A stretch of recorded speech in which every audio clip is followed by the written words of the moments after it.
நடக்குது, சும்மா அப்படியே நடந்துட்டே போகுது, அப்படிதான் நினைச்சு கொண்டிருக்கோம்.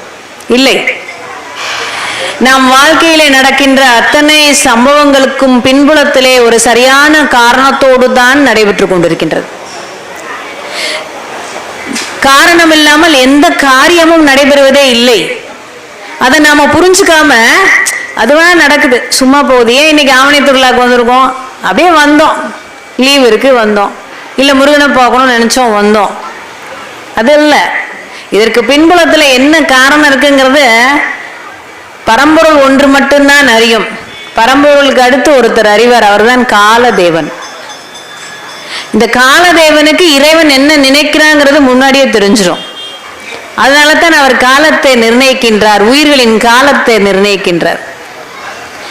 இவங்க ரெண்டு பேரை தவிர நாம என்ன செய்யறோம், எதுக்காக செய்யறோம், ஏன் செய்யறோங்கிறது ஒருத்தருக்கும் புரியாது.